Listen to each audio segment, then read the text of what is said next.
ሰዎችን በልካቸው ማየት ማለት ጠንካራም ደካማም ጎናቸውን ፖለቲከኞችም ቢሆኑ ማለት ነው ማየትን አምንበታለሁኝ። የሚያመዝነው ግን የቱ ነው የሚለው ነገር ደግሞ የበለጠ መታየት አለበት ብዬ አስባለሁ። ለምሳሌ አቶ በረከትንም ስትገልጽ በተመሳሳይ እንደውም ከፍ ባለ ሁኔታ ሚኒስትሩ አባታችን፣ ነብዩ ሚኒስትር እንደዚህ እያልክ የምትገልጻቸው የምስጋና ቃላት አሉና አቶ በረከትን ያህል እንግዲህ በኢትዮጵያ ፖለቲካ ውስጥ አስቀያሚ በሆነው ፖለቲካ ውስጥ ኮከብ ተዋናይ የነበሩ ሰው ይገለጹበት የነበረው ነገር በአንተ መጽሐፍ ውስጥ ሳይ በጣም በቃ አዎንታዊ ነገር ብቻ ያላቸው በሚመስል መልኩ ማለት ነው። እና እንደሱ አይነቱ ሚዛን ልክ ነው ብለህ የተዛባ አይደለም ብለህ ታስባለህ? ምንድነው መሰለሽ እኔ ለማለት የሞከርኩት እንግዲህ ቀደም ሲልም ባለፈውም እንደዚሁ በተመሳሳይ ብዙዎች የሚያነሱት ነው። ይህን የበረከት ጉዳይ በኢትዮጵያ ፖለቲካ ውስጥ ካለው ተሳትፎ አኳያ በዚህ ልክ አንተ መግለጽ የሚል ነገር ይነሳል እና ምንድነው ዋናው ችግር የሚመስለኝ እኔ በዚህ በፖለቲካ ዘመን ውስጥ ነው ታሪክን ለማንሳት የሞከርኩት። ያው ያለውን ሁኔታ ታውቂዋለሽ። በተለይ በአማራ ክልል ከዚህ ከህወሓት ብአዴን ጋር እንደዚሁም ከኦህዴድ ብአዴን ከመሳሰሉት ጋር ተያይዞ ከኤርትራም ጭምር ጋር ተያይዞ ያሉ አጀንዳዎች አሉ። እኔ ግን ታሪኩን ያለውን የበረከትን ሌላኛውን ገጽታ ለማውሳት ወይም በኮሚኒኬሽን ጽህፈት ቤት ውስጥ አጥር ውስጥ እና ምናልባትም በግለሰብ ደረጃ ቤት አካባቢ ላይ እንደ ጓደኛ ያለንን ቅርበት መሰረት አድርጌ ህሊና ለመሆን ነው። አሁን የኛ ምንድነው ዳኝነታችን ነጭና ጥቁር ሆነ። በቃ የሆነ ነገር ስታረጊ በተለይ ከዚህ ከደቦ ፍርድ ከመሳሰሉት ጋር አያይዞ ሲያነሳቸው የነበሩትንም ታስታውሻለሽ እና አሁን ለምሳሌ ያነሳሻቸው ጉዳዮችን በምን ሞራል ብለሽ ልትጠይቂ በሚያስደፍር ደረጃ ከመታሰሩ አስቀድሞ ወይም የዚያ የግርግሩ ሰሞን ራሱ የነገረኝን ነው የምነግርሽ እና ጎብዬ አካባቢ ይመስለኛል ያለኝ ቦታውን እርግጠኛውን አላስታውስም እና ይሄ ሞብ ጀስቲስ የሚባለው ነገር የሆነውን የወረዳ አስተዳደር ወጣቶቹ አመፀኞቹ ሊገሉት ይፈልጋሉ። ከዛ ይገቡና እሱን ይዘዋወጥተው መጀመሪያ ለሚስትየው እቃ ያካፍላሉ። ሰውየውን ለመግደል የልጆቹን እናት ገብቶሻል። ወጣቶቹ በዚህ ደረጃ ፍርድ የሚሰጥበት ምን ማለት እንደሆነ ትርጉሙ እስከሚጠፋሽ ድረስ ብክን ብለን እየቀረንበትንም አጋጣሚዎች ታሳቢ እያደረጉ በረከትን ማንሳት ሌላ ትርጉም ሊኖረው ይችላል። ነገር ግን ያው እንደሚታወቀው ደግሞ አንዳንድ ጊዜ የሆነ ኳሊቲ አለ። አንድ ጊዜ እንትና ማን ነው ታምራት ነገራን ታውቂዋለሽ። ከስርዓቱ ጋር የነበረውንም ልዩነት ፖለቲካሊ በደንብ ከምናውቃቸው ጸሐፊዎች፣ ጋዜጠኞች መካከል አንዱ ነው እና ታምራት ነገራ ከማን ጋር ነው ኢንተርቪው ሲሰጥ ከለውጡ ማግስት አካባቢ ነው። ከለውጡ ጋር ተያይዞ አቶ በረከት ማነው ዶክተር አብይ የራሳቸው በረከት ስምኦን ያስፈልጋቸዋል የሚል ንግግር ተናገረ። አሁን የበረከትን ኳሊቲ ዲናይ ለማድረግ አለመፈለጉን እንጂ በረከትን ስለወደደው አይደለም። በዚያ ደረጃ ስርዓት ያለው የኮሚኒኬሽን ስርዓትና በእውቀት የሚመራ ተቋም ያስፈልጋል በዙሪያቸው ምናምን የሚለውን ምስክርነትና ለዓላማው ለቆመለት ነገር ምን ያህል በረከት ሲተጋ እንደነበረ በሚሰብክ ደረጃ መናገሩን ነው። እኔም ለማድረግ የሞከርኩት ይህንን ነው። አንዳንድ ጊዜ ህሊና መሆን አስፈላጊ ነው። ለምሳሌ እዚያው አንቺ ባለሽበት ዲሲ ቅርብ ጊዜ ላይ የተደረገ አንድ ትልቅ መድረክ የትራምፕን በዓለ ሲመት ተከትሎ በማግስቱ በነበረ አንድ መድረክ ላይ ታስታውሻት እንደሆነ አንዲት የካቶሊክ ቄስ ከዚህ ከጥቁሮች በስደት አሜሪካን ከገቡት ኃይሎች ጋር ተያይዞ ይውጡ ሲባል ህሊና ለመሆን ሞክራ እኛ ተኝተን እኮ የሆስፒታል እቃዎችን የሚያጥቡልን እነሱ ናቸው። ሁሉም እኮ ህገወጥ አይደሉም፣ ታክስ የሚከፍሉ አካላት አሉ፣ ለምንድን ነው እባክዎ ይማሯቸው ምናምን የሚል ሀሳብ ስታነሳ ሲደርስባት የነበረውን ውግዘት ታስታውሻለች። ስለዚህ ሁልጊዜ ሰዎችን በዚህ ደረጃ ፈርጆ መንቀሳቀስ ተገቢ አይደለም። በምናውቃቸው ልክ እንዲህ ያላቸውን አመለካከት ብናወራላቸው ያላቸውን ሰዋዊ እንትናቸውንም ብናወራ ለምሳሌ ወደ ቦቦ ብዬ እዛ ጋር የገለጽኩትን ጉዳይ ተመልክተሽዋል። እዚያው ያየሁት ነው። አሁን አንዳንድ ጊዜ በረከት አይሰርቅም እንደዚህ ነው ሲባል በጣም ከዚህ ከግዙፍ ከሆኑ ገንዘቦች ጋር ብቻ አይደለም ማያያዝ ያለብን። ለምሳሌ እኔ አንድ የሚገዛሽ ልክ እንደ አንድ ወጣት እንደ አንድ ተነሳሽነት ላይ እንዳለ ጋዜጠኛ እኔም ተምሬበት ሌላውንም ለማስተማር በሚበጀኝ ልክ አንድ በጣም ምሳሌ ሊሆን የሚችል ትዝታይ ልንገርሽ። እሱ ላይ አልተጻፈም። ለሆነ ጉዳይ ቢሮ ሄድኩኝ በረከት። ከዚያ መጣ ምናምን አለና ተነሳና እዛ ሶፋው ላይ ቁጭ አለ፣ እንግዳ መቀበያው ላይ እና ምናልባት መተሽ ከሆነ የምታውቂው ከሆነ የበረከት ቢሮ የእንግዳ ማረፊያውና አንዳንዶቻችሁ ትመጡ ነበር ያኔ ስለተባለ ነው እና አይ አንዳንዶቻችሁ ትመጡ ነበር ተብሎማ እንዲህ አንተላለፍም። እኔ ከኔ ጋር ስለሆነ ያለው አንዳንዶቻችሁ ውስጥ እኔ እንዲህ አይነት ንክኪ ከፍጹም ከኢህአዴግ ሰዎች ጋራ እንግዲህ ከኢህአዴጉ ብዙ በኢህአዴግ ውስጥ ካሳለፈ በኃላፊነትም ደረጃ ሰው ጋር ነው እያወራ ያለሁት እና እንደው አሻሬ እንዲህ ጠብ ያላለችበት በፍጹም ስቃወመውና ስጸየፈው የነበረ ስርዓት እንደሆነ አንቺ ከምትሰሪበት ተቋሞች ወይም የአንቺ ባልደረቦች እንደዚህ መጥራት ይቻላል። እኔ ለምሳሌ አሁን ፍርድ ቤት ስላልሆነ ጉዳይ ስለሆነ እንደ ቀልድ ማልፈው ጉዳይ ስላልሆነ ማለት ነው። አንዳንዶቻችሁ ተብሎ እንደ ቀልድ እንደው ለእንትን ለማለት ብዬ ነው ነገሩን ምልሽ። ጀስት አንቺን ስል አንቺን ማለቴ ሳይሆን ለምሳሌ ሌሎች ጋዜጦች ላይ ሰሩ የነበሩ አካላት የሆነ አሁን ከአንቺ ጋር አብረው የሚፋለሙ የሚመስሉሽ እና በሌላ መልኩ ኢህአዴግን ስለው ርዕሰ አንቀጽ አድርገው ሲያግለበልቡ የሚውሉ አካላት ተደብቀው ሲመጡም ስለማቅ ነው። ኤኒዌይ እና ብዙ አጭበርባሪ ሰዎች በነገራችን ላይ ፕሬስ ኮንፈረንስ ሩሙም እዛው ቢሮ አጠገብ ስለሆነ እዛው ጋር ጎራይ ማለት እድል።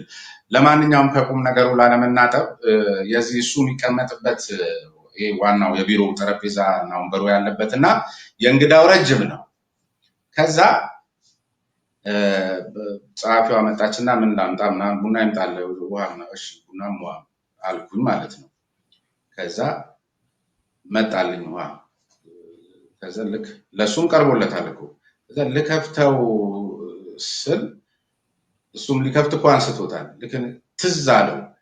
ከዛ እሱን አስቀመጠና ሄዶ መጀመሪያ እኔ ሳልመጣ የጀመረው ውሃ ነበረው አውቀሻል፣ እዛ የጎደለ ውሃ እሱን አንስቶ ጠጣ። ያው ለእኔ ትልቅ ትምህርት የሚሰጥ ነው። አሁን ሌሎቹ ጋር ቢሆን ብዙ ባለስልጣናቶችን በቢሮቸው ውስጥ ምን እንደሚያደርጉ የመንግስት ሀብትን በምን ደረጃ እንደሚበትኑት እንደሚያዝረከርኩት አውቃለሁ። ምናልባት አስቦበትም ሊሆን ይችላል እኔን ለማስተማር። እኔ ግን እኔን ለማስተማር አስቦበት ነው ብዬ አላስብም። ግን በዚህ ደረጃ ጥንቁቅ የሆነ ሰው ነው። ለሰራተኞቹ ወይም ደግሞ ለቅርብ አለቆቹ ኢቭን በሚኒስትር ዴታ ማድረግ ላሉት ጭምር በአደባባይ ክሬዲት መስጠት የሚወድ ሰው ነው። ሁልጊዜ አንብቡ ብሎ ምክር ሲሰጥ የሚውል ሰው ነው። ነገሮችን አስፍቶ የሚመለከት በደንብ አድርጎ ሰራተኞችን መያዝ የሚችል አንዳንዴም በጣም እንትን አይደለም የሆነ አሁን ለምሳሌ በረከት ሲባል በረከት አሁን ተናግሮ ወይም አዞ እምቢ ሊባል ይችላል ብለሽ አታስቢም አይደል? እዚያው ጽሕፈት ቤት ውስጥ እንደው ማለት ችሮታውንም ደግነቱንም እንትኑንም ሊያሳይልኝ የሚችል አንድ ነገር ልንገርሽ። አንድ ጓደኛዬ ስሙን እዚህ ማንሳት አያስፈልግም፣ ማስተርስ መማር ይፈልግና ቢሮ እንዲከፍልለት ይጠይቃል ኮሚኒኬሽን።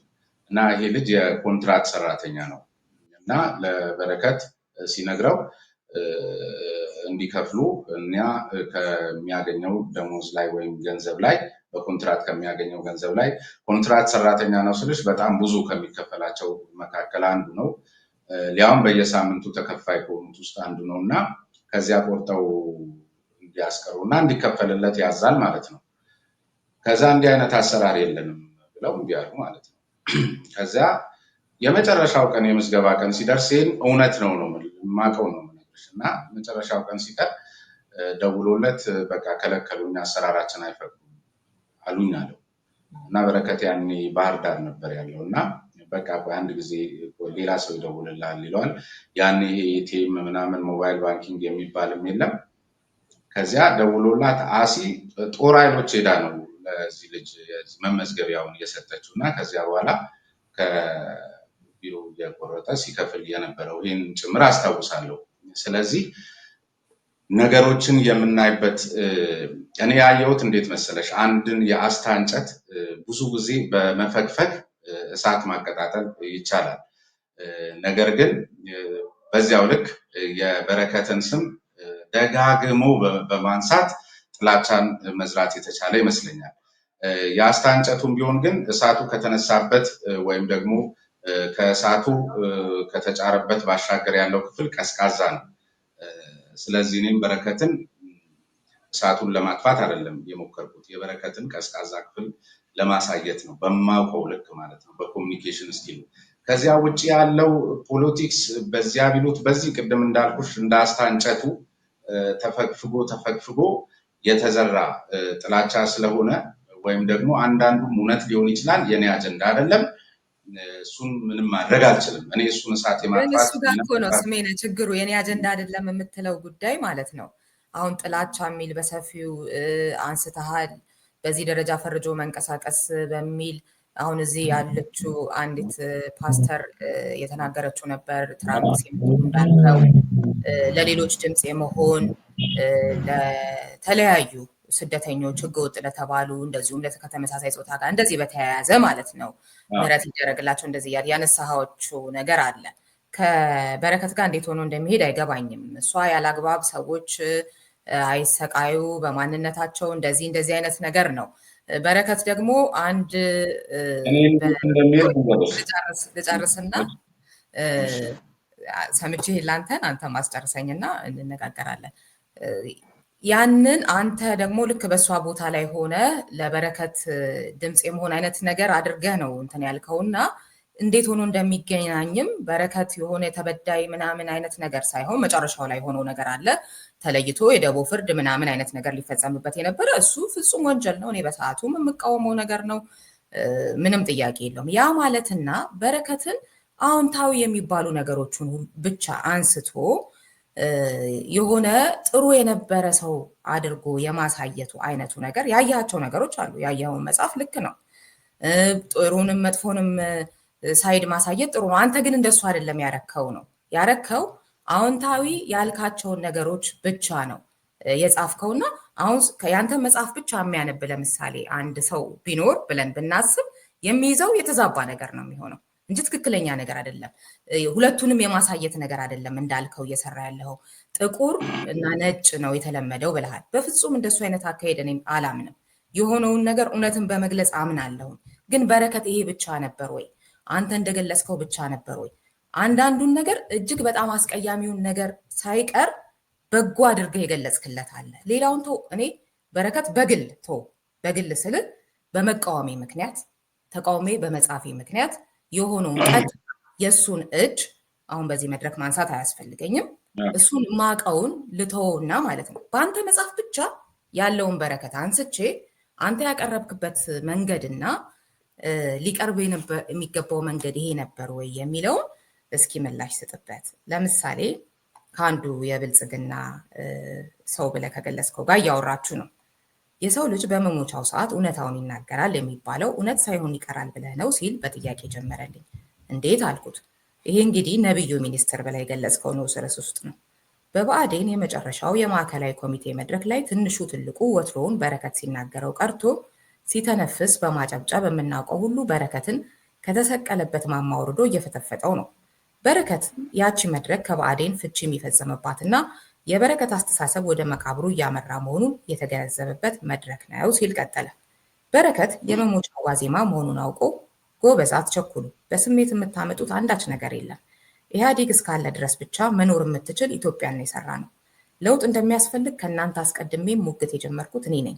ለውጥ ማምጣት የሚቻለው ግን በኢህአዴግ አስተሳሰብ ውስጥ ተሆኖ ነው እንጂ ከእርሱ አስተሳሰብ ውጭ እንዳይቻል ሆና በተሰራች ሀገር መዳረሻችሁ ጨለማ ነው።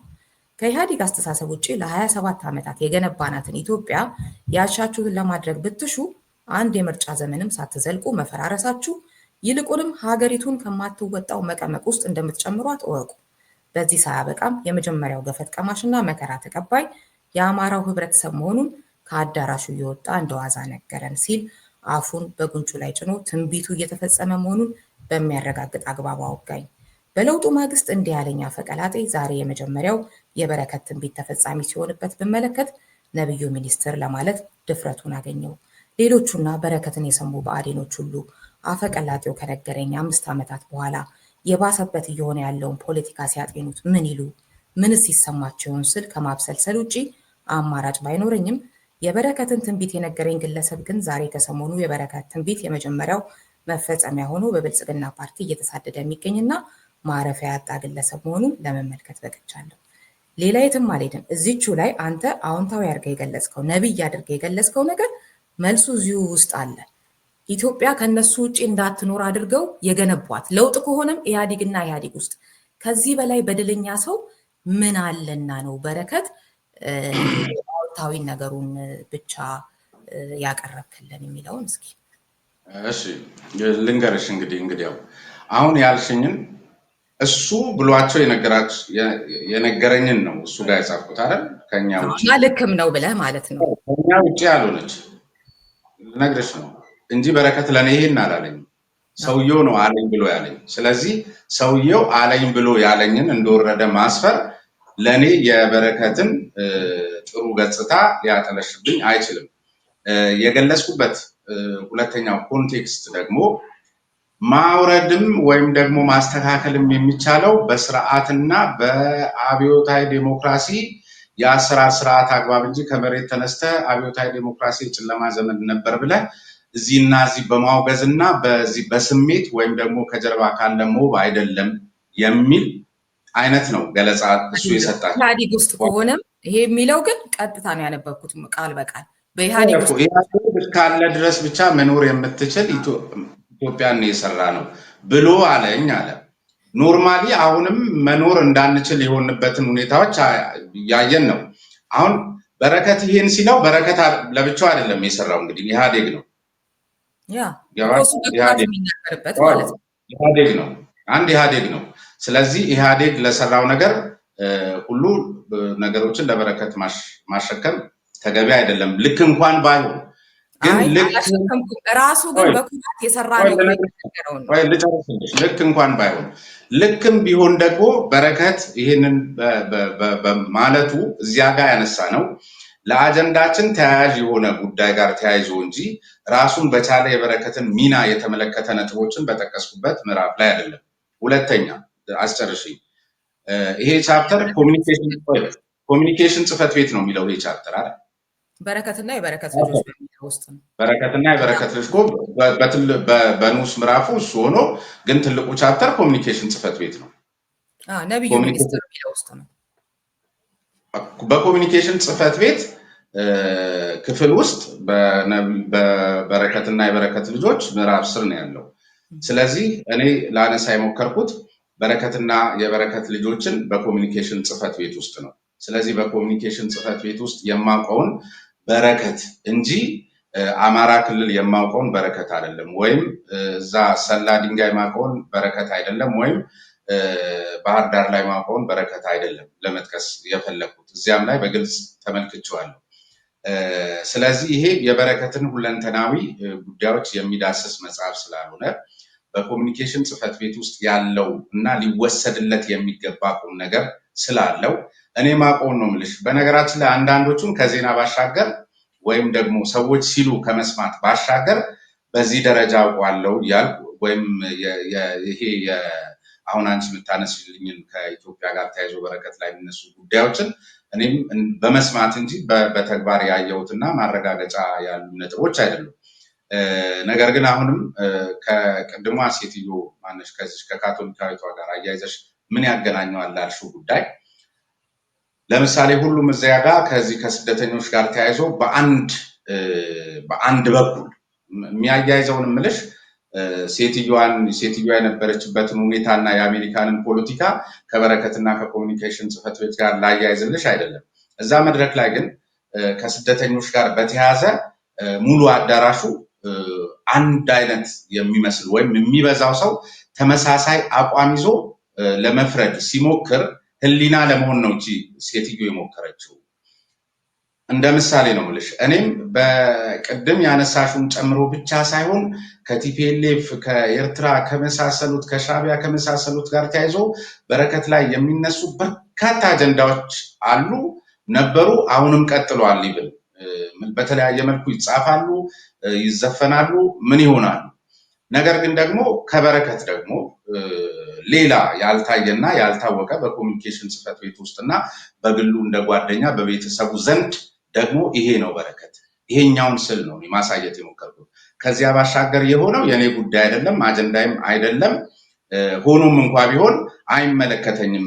ከዚህ መጽሐፍ ጋር ተያይዞ የበረከት አሁን ስታነሽ የነበረው ሌሎች ጉዳዮች መጽሐፍ ውስጥ ያለውን እንኳን ማለት አንድ ነገር ሲጀመር ስንወያይበት ስለ አንድ ሰው ወይም ስለሆነ ጉዳይ ሲነሳ ከመጽሐፉ ተነስተን ወደ ሌሎች ጉዳይ መሄድ ይቻላል። እሱም ችግር ስላለው አይደለም። ግን እንተውና እሱን እዚሁ ላይ አንተ ያነሳኸው ላይ ዋና አመላቸው እኔ ኢህአዴግን ከምቃወምበት ምክንያቶች አንዱ ይሄ ነው እና አስቀምጦታል ሰውየው። በረከት ነገረኝ ብሎ አንተም እንደ ነብይነት አድርገህለት ይህንን አይነት በጣም አስቀያሚ ተግባሩ ማለት ይሄ እኮ ነብይነት አይደለም። እኔ እዚህ ጫፍ ላይ የሆነ ብርጭቆ ባስቀምጥና እንደዚህ ጠባብ ነገር ብትሆን ሰው ሲያልፍ እንደሚወድቅ ባቅ ብትወድቅ ይሄ ነብይ አያስብለኝም። እነሱ እንደዛ አድርገው የሰሯት ኢትዮጵያ ካለ ኢህአዴግ እንዳትኖር ከኖረች ያንን እሱ ሳይለው በፊት ይሄ መጽሐፍ ሳይወጣ በፊት በጣም ብዙ ተቃዋሚዎች ብለዋል። ልክ የሆነ ነገር ሲመጣ የሚንገጫገጭ እንዴ ከትግራይ ህዝብ ቁጥር አንጻር ራሱ እየተነሳ እኮ ይሄ ጉዳይ እኮ ብዙ ተብሎበታል። እንደው የሚበጅ ነገርስ ነው ወይ ይሄ ነገር ለትግራይ ህዝብስ ራሱ ህወሓት ወጥቼበታለሁ ለሚል ያነበረው ስርዓት እንደዚህ አይነት የዘውግ ፖለቲካ እሱ እስካለ ድረስ ብቻ የቁጥር ጨዋታው ማለት ነው እንዲኖር አድርጎ እኮ በቃ በመኖሩ ነው የተማመነው በሚል እንኳን ሲነሳ ነበር። አይደለም አጠቃላይ ከኢትዮጵያ አንጻርና የሆነውም ያ ነው። ልክ እነሱ ሲወጡ ያለው አሁን ያለው ስርዓት አሁን ያው ይሄም የነሱ ተቀጥላ መሆኑ እንዳለ ሆኖ ማለት ነው ሌላም ቢመጣ ኖሮ የሚንገጫገጭ አይነት ችግር የሚኖርበት አይነት እንዲኖር አድርገው ሰርተውታል። አንዱ ትልቁ የተቃውሞ ምክንያት ይሄ ነውና ይሄንን ኮራ ብሎ ሲነግረን እኛ ከሌለን የላችሁም ሲል ነብይ ሳይሆን መባል ያለበት እንደዚህ አልነገረንም። ሪዮት አዳምጪኝ፣ እሱ አልነገረንም። አሁንም ወደ ሌላ እንውሰደው አርጊውመንቱን አልበቃል እሱ ነገረንም አልነገረንም። አንተ እኮ የጻፍከው ነገረኝ ሰውየው አምነህበት እኮ ነገረኝ ሰውዬ ኢህአዴግ ነው ብአዴን ነው። አዎ ብልጽግናውን የብልጽግና ምናምን ብለህ ማለት ነው። ሰውየው የነገረኝ ማን አለኝ ብሎ በረከት አለኝ ብሎ እኔ ማንም ተነጋሪ ነኝ። አዎ ከዛ ልክ ነው ብለህ ነው የምትጽፈው። በረከት እንዲህ ብሎኝ ነበር አለ። ኢህአዴግ እስካለ ድረስ ብቻ ነው። ስለዚህ በአግባቡ ኢህአዴግ ውስጥ ሆነን ነው ኢህአዴግን ማስተካከል የምንችለው እንጂ ከኢህአዴግ የአሰራር ስርዓትና መርህ ውጭ ባፈነገጠ መንገድ የምትሄዱበት መንገድ አያዋጣም፣ ይበላችኋል ብሎ ነግሮናል ብሎ ነገረኝ። እንግዲህ ስለነገረው ነገረኝ። ከዚያ በኋላ ደግሞ አሁን እኔ እዛ እነሱ ፖለቲካ ውስጥ የለውበትም የነገረኝ ሲሆን ደግሞ ተመለከቱ። ለካስ በረከት የነገረው ነገር ሆነ ብዬ ትንቢቱን ይሄ ቀደም ሲል ካነሳሹ የብርጭቆ አርጊውመንት ጋር ምንም ሊያያይዘው የሚችል ነገር እንደሚሆን ነብይነት እኮ አይደለም ነገረ። አሁን ያልሽ የኢትዮጵያ መፍረስ ምናምን የሚለው የኛ አጀንዳ አይደለም። ሰውየው ነገረው እኮ የኛ አጀንዳ አይደለም። እንዴት ነው የምትለኝ? ጻፍከው እኮ አይደለም። ሰውየው ነገረው። ለእኔ ይሄ ትንቢት ነው ነው አባጭሩ መልሱ። የነገረው ነገር የሆነውን አይሆንም ያልከውን አልገባ ደግሜ ላሳይህና አንተ የሰራኸው ነገር እንደሚሆን የምታውቀው ነገር ያጠፋው ጥፋት ለዛ እንዲፈርስ አድርገህ የሰራኸው ነገር እሱ ነው የሚያውቀው። እኔ ግን አላውቅም። ለእኔ ትንቢት ነው። እሱ ሊያውቅ ይችላል። ለእኔ ትንቢት ነው። ወዲህ ነገርህና ጻፍከው። አንተም እንዴ የማታውቀው ነገር እኮ አይደለም። ይፈርሳል ኢህአዴግ ከሌለ ከኢህአዴግ አስተሳሰብ ውጭ ላይ ኢህአዴግ ከሌለ አሁንም እሱንም በልኩ አንብቢው። ኢህአዴግ ከሌለ አይደለም የሚለው።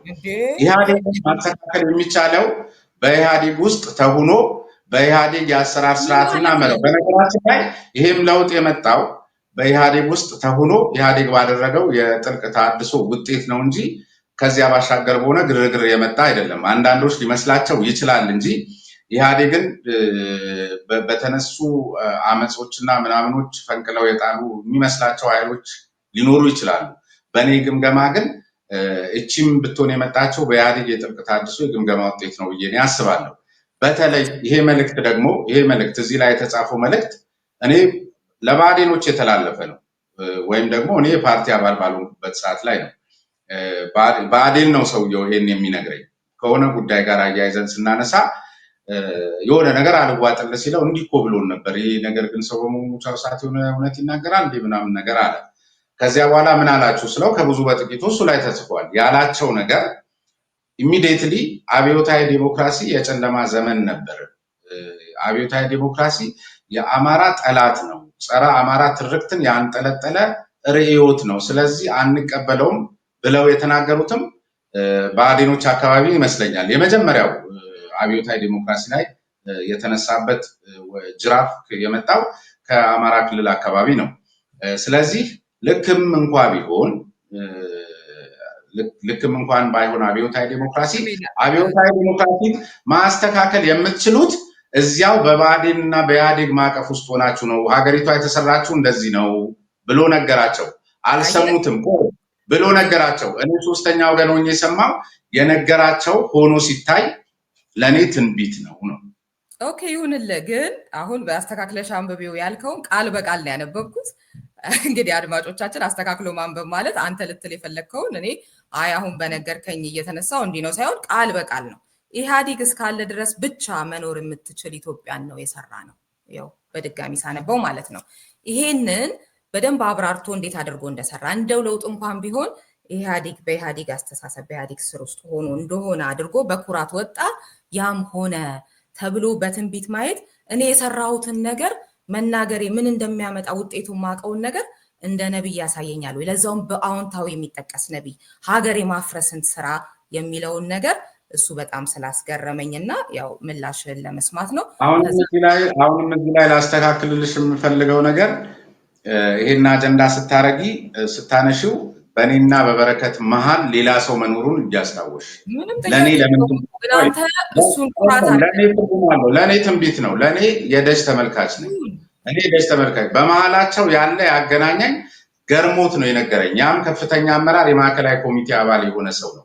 ለሱ በዚያ ደረጃ መገረምና አንዳንድ ነገሮች እየሆኑ ሲያያቸው ተረጋጉ ብሎ ሲለምናቸው እምቢም ብለው ማይክራፎን ጭምር ድረስ ነጥቀው ከማዕከላዊ ኮሚቴ አግደውት ተኩራርተውና በጀብደኝነት ሲወጡ እሱን አሳፍረው ሲወጡ የተናገረውን ነገር አንስቶ አንዳንድ ነገሮች ግን እንዳሰቡት ሆኖ አለማግኘቱን በጸጸት አይነት መልክ ለኔ ሲነግረኝ እንዲህም አለ እንዴ ብዬ እኔም ሆኖ ደግሞ ሳየው ቀስ በቀስ የበለጠ ደግሞ ራሳቸውን እየበላ ሲሄድ ሳይና አሁን ያሉበትን ሁኔታ በተጨባጭ ሳጤን ለኔ ይሄ አሁንም ትንቢት ነው። ከዚህ ሀሳቤ በልዩነት እንትናችንን መጨረስ አሪፍ ነው። ዋናው ነገር ሀሳብ እንድትሰጥበት ነው እንጂ የግድ መስማማት የለብንም። እኔ የገረመኝን እንደ ጥሩ መነሳት ያለበት ሳይሆን እንደውም ይሄ በጣም በትልቁ በመጥፎ መነሳት ያለበት ነው ብዬ ማስበው ህይወት እንዲወሰድ ከበረከት ጋር ተያይዞ የምፈልገው በጣም መምልሽ አሁንም በጋዜጠኝነት ህይወታችን ላይ በሌሎችም የኮሚኒኬሽን ስርዓት አግባቦች ላይ በቃ እንደዚህ ሆኖ መገኘት የለም። ለምሳሌ አሁን እኔ በረከትን በቃ ያነባል፣ ጋዜጣው አይቀረው፣ መጽሐፉ አይቀረው፣ የሆነ ያዳምጣል፣ ቴሌቪዥኑ አይቀረው፣ በእያንዳንዱ ታችኛው ወረዳ ድረስ ያለ መረጃ ምንም በረከት ጋር ሀሜቱ ሳይቀር የሚያመልጠው ነገር የለም። በቃ የኮሚኒኬሽን ሰው እንዲህ መሆን አለበት ብዬ አስባለሁ። ከዚያ ባሻገር ጋዜጠኞች ተከታታይነት ያለው አሁን እኔ እኮ በደንብ እኔም ይህን ኃጢአታቸውን ነው የጻፉት። በነገራችን ላይ እንደ ኢህአዴግ ተጠቃሉ ሴራ ሊኖረው ይችላል ከበስተጀርባ። ነገር ግን ጋዜጠኞች በተቻለ መጠን ስለሆነ ጉዳይ መረዳት እንዲኖራቸው በተለይ ወቅታዊ የሆኑ አጀንዳዎች ላይ ተደጋጋሚነት ያላቸው ጋዜጣዊ መግለጫዎች ከመስጠት ጀምሮ በወቅቱ የነበሩት ነፍሳቸውን ይማር መለስ ዜናዊም መግለጫ የሚሰጡበትን እድል ከማመቻቸት እንደዚሁም ደግሞ በኮሚኒኬሽን ጽሕፈት ቤት የፌዴራል ጉዳዮች ዳይሬክቶሬት በኩል ተከታታይነት ያላቸው ስልጠናዎችን ጋዜጠኞች እንዲያገኙ አሁን ለምን ዓላማ ነው የሚለው የኛ አጀንዳ ሳይሆን ማለት ነው። እንግዲህ ዓላማው ጥሩም ይሁን አይሁን ሰዎች ላመኑበት አቋም እና አቋማቸውን ለማስረጽ የሚሄዱበት ፕሮሰስ ለኔ በጣም ድንቅ ነው። ገብቶሻል አይደል? አሁን ለምሳሌ ይሄ አይነቱ ነገር እኮ ይገባኛል የምትለው ነገር ለምሳሌ ብልጽግና የሚመራው ስርዓት ነው። ገብቶሻል አይደል? ለምሳሌ ዝም ብሎ እኛ ብልጽግናን የማይቃወሙ ሰዎችም የሚቃወሙ ሰዎች ሊኖሩ ይኖራሉ። ይሄ ተፈጥሮ ነው፣ ሂደት ነው። ሁሉም ሰው አንድ ላይ ደጋፊ ሊሆን አይችልም። ነገር ግን ብልጽግና ነኝ ብሎ አምኖ የገባ አካል ብልጽግናነቱን ሊያረጋግጡለት አሁን ብልጽግና ልክ ይሁን አይሁን ሌላ ጉዳይ ነው። ግን የብልጽግና አባል ነኝ ብሎ የሚያስብ አካል የብልጽግናን ፕሮግራም የብልጽግናን አጠቃላይ መሰረታዊ ጉዳዮች አውቆ መገኘት አለበት። አውቆ እንዲገኝ ደግሞ ተከታታይነት ያላቸው ስልጠናዎችን ብልጽግና መስጠቱ ሊያስመሰግነው ይገባል። አሁን ልክ ነው አይደለም ሌላ አጀንዳ ሆኖ እኔ ፕሮሰስ ላይ ነው እያወራሁሽ ያለሁት እና የሆነ ለሚደረጉ ጉዳዮች መደረግ አለባቸው ብለው ለሚታሰቡ ጉዳዮች ለምሳሌ ግንቦት ሃያ ለብዙ ሰዎች ለብዙ ተቃዋሚዎች የቀውስ ቀን የጦስ ቀን ምን ይሄን ቺን ሀገር ከፋፋ የሆነ ስርዓት የመጣበት ቀን ብለው የሚያስቡ አካላት ማዕት እንደነበሩ እናስታውሳለን። እኔም አውቃለሁ። ግልጽ ነው። ይሄን ከፋፋ የሆነ ፌዴራሊዝም የሚባል ስርዓት ያመጣብን ግንቦት ሃያ ፌዴራሊዝም ሳይሆን የዘውግ ፌዴራሊዝም። እሺ የዘውግ ፌዴራሊዝም። ስለዚህ ግንቦት ሃያ ሊወገዝ ሲገባው በዚህ ደረጃ ድግስ ተደግሶለት ሊከበር አይገባም ብለው የሚያወግዙ አካላት አሉ። እኛ ፋናም ዋልታም ሆነ እንዴት ሲከበር እንደነበር ስለማስታወስ።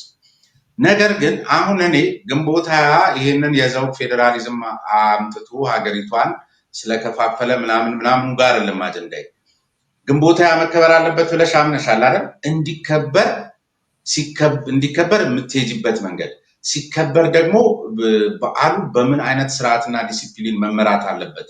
ለምሳሌ አቶ መለስ ዜናዊ አሁን በድጋሚ ነፍሳቸውን ይማር ባረፉ ጊዜ በጣም አቶ መለስ ዜናዊ የሚያወግዝ ሞታቸውን ሲመኝ የነበረ አካል የመብዛቱን ያህል እሱ አጀንዳ ሌላው ነው። ግን የቀብር ስርዓታቸው ደግሞ በዚያ ደረጃ እንደውም ከቀብር ስርዓታቸውም ላይ ኢህአዴግ ወይም የወቅቱ ስርዓት ማትረፍ ያለበትን ጭምር ማትረፍ በሚያስችል አግባብ እንዲያተርፍ እንደዚህ ይሄ ጥንቅቅ ብሎ በሆነ ባመኑበት ጉዳይ ላይ በደንብ ዝግጁ ሆኖ አውቆ ጥንቅቅ ብሎ ለእያንዳንዱ ጉዳይ የሚመለከታቸውን እና የሚመሩ አካላትን መድበሽ ይሄ የሚሰራ ነገር አንድን ነገር ስትፈልጊ ለምንም ይሁን ለምንም ዓላማ እዛ ጋር የሚያደርስሽ ነገር እንደሱ አይነቱን ነገሮች ለማየት እና ከዚያ ባሻገር ያሉትን ግን በኮሚኒኬሽን ቅጽር ግቢ ውስጥና እንደዚሁም እንደ ቤት ቅድም ያነሳውሽልን አንዳንድ ነገሮችን ኢቨን እኛን ለማሳመን ሲሞክር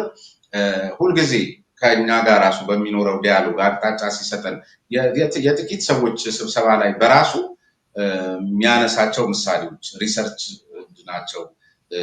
በጣም ዓለም አቀፍ ተሞክሮች የሚያሳዩና አምነሽ ውጠሽ እንድትወጪ ሌላው እውነታ አሁን ቅድም ስታነሺው የነበረው ሀሳብ ሳይጫነሽ ያን የኢህአዴግ ዓላማ ለማስፈጸም የሚያስችል እውቀትና ተነሳሽነት ውስጥሽ ፈጥሮብሽ ነው የሚሸኝሽ። አክብሮሽ ነው፣ በወደ ሰፊነት ክሬዲት ይሰጥሻል። በቃ የኮሚኒኬሽን ጥበቡና ባህሉን አውቆበት በራስሽ ተነሳሽነሽ ነገሮችን ከዚያም በላይ ርቀሽ ሄደሽ ለመስራት የሚያስችልሽ ዝግጁነትን ንባብ እንድታደርጊ የሚያስገድድሽ የሆነ አለቃ ነው። ገብቶሻል? ይሄን ስብናውን ደግሞ እዚህ ቦታ አለ፣ ያኛው ብቻ አይደለም። ይሄ የሚባለው ነገር ደግሞ የዚህ ጉዳይ እስከ ርዕሱ ኮሚኒኬሽን ጽሕፈት ቤት ስለሚል እሱን ማንሳቴ ነው እንጂ አንቺ ባልሽው መንገድ የሚነሱ ማለት ጉዳዮች አሉ። ያልታየውን የበረከት ደግሞ እንትን እናሳይ ነው። ምክንያቱም በዚህ ሰዓት ላይ ደግሞ ካልተነሳ በረከት ሊነሳ አይችልም። በዚያ ወቅት ላይ በረከትን ምናልባት ባነሳ የሆነ ሹመት ሽልማት ፈልጎ ነው የሚል የአደርባይነት እንትን ካባ ሊያሰጠኝ የሚችል እድል ይኖራል። በዚህ ሰዓት ግን በዚህ ልክ ደግሞ በረከትን ማንሳት ምን ሊያመጣ እንደሚችል ይታወቃል። የሆነ ሆኖ ግን ርዕዮት ልደመድምልሽ የምፈልገው እኔ ይህንን አመለካከቴን ይህን ምልከታዬን በማንሳቴ ሊመጣ የሚችለውን ጣጣና ውግዘቶች አውቀዋለሁ። ነገር ግን እንደ ኢትዮጵያ በጣም የጎደለን ነገር ይህንን ሀሳቤን ወይም ደግሞ አቋሜን ወይም እምነቴን የመግለጽ የማራመድ ነፃነቴን ማረጋገጥና ይህንን ነፃነቴን በማረጋገጥ ውስጥ ሆኜ ደግሞ ይህን መጽሐፍ አንብቦ በረከትን የሚያውቁ ሰዎች ከሚጠሉት ሀሳብ ጋር ጭምር መኖር የመቻልን ዴሞክራሲያዊ እሴት እንዲለማመዱ የማስቻልን እድል ይፈጥርልኛል ብዬ አስባለሁ። ከምንጠላው ሀሳብም ጋር ጭምር መኖር መቻል ነው አንዱ የዴሞክራሲያዊ እሴቶች መገለጫ።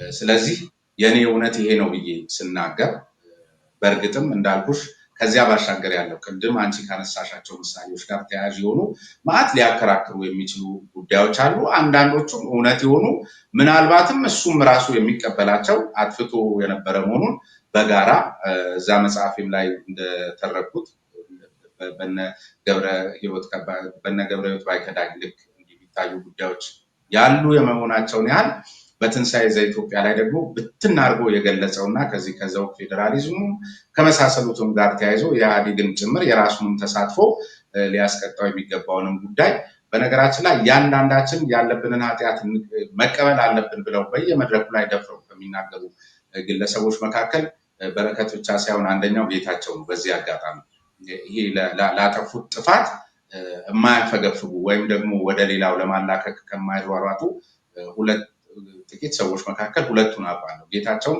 እንደዚህ አይነት ተመሳሳይ አቋም አለው። ስለዚህ ይሄን ስለኔ አቶ በረከት እንዲኳርጎን እያለ እያንዳንዱ ሰው ከራሱ አግባብ መዝኖ ሊፈርጅ አይገባም።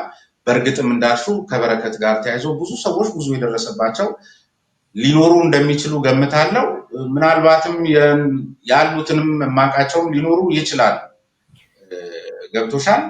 ከዚያ ባሻገር ግን በረከት ደግሞ ይሄ ነው፣ የሀሳብ ሰው ነው፣ የንባብ ሰው ነው፣ ሆደ ሰፊ ነው፣ ነገሮችን አርቆ ማየት የሚችል ሰው ነው። የሚያይበት ራሱ ነገሮችን የሚረዳበት መንገድና ከሰዎች ጋር ያለው ቅርበት፣ ሰዋዊነቱ፣ በቢሮ ውስጥ ያለው ብልህነት፣ ጸረ ሌብነቱን ማንሳቴ ነውር መስሎ የሚታየው ካለ ይህን የማንሳትን መለማመድ መቻል አለብን። ይሄ የኔ ሀሳብ ነው። የኔን ሀሳብ ደግሞ ከሚጠሉት ሀሳብን ጋር ጭምር መኖርን የዲሞክራሲያዊ እሴት አንዱ መገለጫ መሆኑን አምኖ አይቶ መዝኖ መተው ደግሞ መቀበልም ይቻላል። ግን እኔ በተቻለኝ መጠን በኮሚኒኬሽን ጽሕፈት ቤት ውስጥ ያለውን አቶ በረከት ከኮሚኒኬሽን ጽሕፈት ቤት ባሻገር በማህበራዊ ህይወት ውስጥ ያለውን አቶ በረከት ኢቭን ሌላው ይቅርና ማለት ነው። አሁን ለአንቺ ቅድም ባነሳሽው አርጊውመንት በራሱ እንዴት እንዲህ አይነት ይባላል ብለሽኛል አይደል? ለምሳሌ ልጠቅልልሽና እና ያ የቅድም ሀሳብ አለ አይደል? ቅድም ያነሳሽው እንዴት እንዲህ አይነት ሰው ነብይ ይሆናል ያልሽኝ ሀሳብ አለ አይደለ? በሱ ሀሳብ ጭምር ሳይቀር እስከዛሬ ድረስ ጸንቶ መቆም የቻለ ሰው ቢኖር እሱ ነው። አንድ ሰው በአቋሙ እስከ መጨረሻው ለምን መጥፎ አይሆንም ቆሞ ማየት ለኔ የኔ ሂሮ ነው። እንደነዚህ አይነት ሰዎች ለኔ እዚህ ሀገር ላይ ቤታችንም ጓደኞቻችንም ጋር በየቦታው በየተቋማቱ ያጣነው ብቸኛ እና ምናልባትም የብዙ ችግሮቻችን መሰረታዊ መነሻ ነው ብዬ ነው ከማስባቸው ነጥቦች አንዱና ግንባር ቀደሙ አቋም የለሽ የሆኑ ሰዎች መብዛታቸውና በአቋማቸው ጽኑ ሆነው የማይገኙ ሰዎች ናቸው። ስለዚህ አጀንዳው ጥሩም በጎም ይሁን መጥፎ ለምን መጥፎ አይሆንም? በመጥፎ ጉዳይም ላይ ሆኖ በአቋሙ ጸንቶ መገኘትን መለማመድ ያስፈልገናል ብዬ ስለማስብ አቶ በረከት ዛሬም ከአብዮታዊ ዲሞክራሲና ከኢህአዴግ ስርዓተ መንግስት ጋር ባለው አቋሙ ላይ ጽኑ ሆኖ መገኘቱ ለእኔ ሂሮ ነው ብዬ ወስዳለሁ። ደግሞ እንደ ሰዎች የመረዳት አቅም ነው። እኔ ግን ሎጂካሊ በቃ እንዳልከው ነው፣ እንደ ሰዎች የመረዳት አቅም ነው ማለት እንደዚህ አይነቱን ሰው እንዴት ነው መታየት ያለበት፣ መመዘኛው ምንድን ነው መሆን ያለበት የሚለው እንዳልከው እንደ መረዳት አቅማችን ነው። ስለዚህ ያው ብዙ ላለመቆየት ብዬ ልለፈው እንጂ እንደውም ነብይ ያልከውን ነገር የቱ ጋር ነብይ የሚለው ትንሽ የተሻለ ይሆናል። ለምሳሌ ስለ ደቦ ፍርድ ያወራበት ነበረ አይደለ? ራሳቸውን ይበላል የክልሉን መሪዎች። ይሄ ነገር ትዝ ይለኛል። ኢሳት ውስጥ ሆነን ነበር እያየን የነበረው እና ያ የተላለፈ ቀን እውነቱን እኮ ነው። ያ ሲሆን እንዴት በረከትን የሆነ ሰው አለ ያው ስሜታዊ የሆነ አይነት ሰው ያኔ በቃ ለውጡ ብሎ እንደው አትናገሩብኝ የለውጡን ምናምን የሚል አይነት እና እንዴት በረከት የተናገረውን እንዴት እንደዚህ የደቦ ፍርድ የደቦ አካሄድ እንደዚህ አይነቱ ስሜታዊነት ልክ ነው፣ እውነቱን ነው፣ ይበላል፣ መሪዎቹን ራሱ ይበላና ከዛ በኋላ እያለ መያዣ መጨበጫ ነው የሚያሳጣው። ስለዚህ አሁን እሱን ሲል ልክ ነው ብያለሁ። ገባ የሆነ ልክ የሆነ ነገር ልክ ነው የማለት ከምትቃወመው አካል ቢመጣም ችግር ሊኖርብህ አይገባም። እኔም የለብኝም። እንዳልከው ነገሮችን ጥቁር ነጭ ብቻ አድርጎ ማየትም አያስፈልግም። እንደዚህ አይነት ልክ የሆነ ነገር አንድ ሰው ሲናገር ልክ ነው ማለት ከየትም መጣ ወይንም ደግሞ አዎ ታይቶት ነበር እኮ ይሄ አካሄድ፣ ምክንያቱም ያስታውቃል። በእርግጥ ማንም ለማሰብ ለሚችል ሰው የሚገባም ነገርም ነው። እሱ ነገር ይገባኛል። ስለ ታታሪነቱ ምናምን ይገባኛል ምናምን የሆነ ማንሳትሽም በነገራችን ላይ ተገቢ ነው። ወሬዎት ማንሳትሽም ለምን መሰለሽ አሁን ሰዎች ልክ አንቺ ባነሳሽው ሀሳብም ላይ ቆመው እኔ ባልኩትም ላይ ቆመው በሁለት መንገድ ይህን ሰው የሚያዩበትን እድል ሊፈጥር ይችላል። ወይም እኔ ካነሳሁት ሀሳብ ጋር እሱን አያይዘው ሊከራከሩበት የሚችልም እድል ይሰጣል።